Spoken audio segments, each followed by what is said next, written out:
Your Majesty, what, in your opinion, are Ethiopia's greatest needs?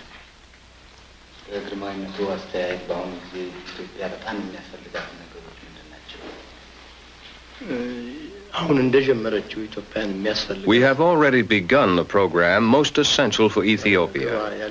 That is, to raise the standard of living of her people through education and better health. These would be the primary objectives. Her remaining needs will not be forgotten and will also be taken care of. Your Majesty has taken a personal interest and a personal hand in almost every phase of life in Ethiopia.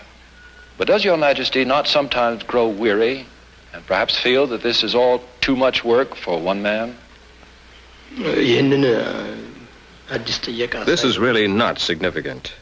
One individual naturally cannot shoulder the responsibility of a whole nation. We have already told this to our ministers and government officials. Our main objective in the administration of the affairs of 22 million people is that all should cooperate and share responsibility. This has always been our program and will continue to be our program. Our wish is to serve our country as an Ethiopian. It is our conviction that the administration of a country should not depend on one person, but is rather the concern of all. Each in his own way must help his country. What has Your Majesty learned from the attempted coup d'etat? You can say that they have learned from us, those who attempted the coup d'etat. There is nothing that we have learned from them. If you examine their demands, you will find we have already started these reforms. We would have been delighted to learn something new from them.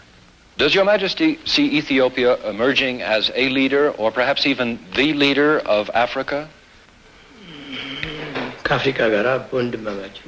Ethiopia does not have any intention of being the leader of Africa as such. It hopes to live harmoniously with all its African sister countries. How long did the American Confederation take to become united? I believe you even fought a war about it. Would Your Majesty care to say a few words in English? My English is very poor. The most critical issue that has failed the world in recent times was the Cuba-US conflict.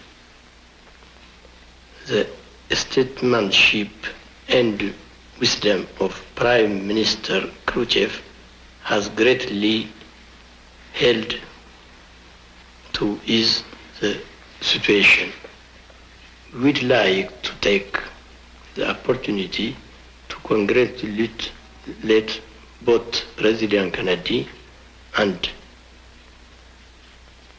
President Prime Khrushchev, as well as Secretary General Yultan.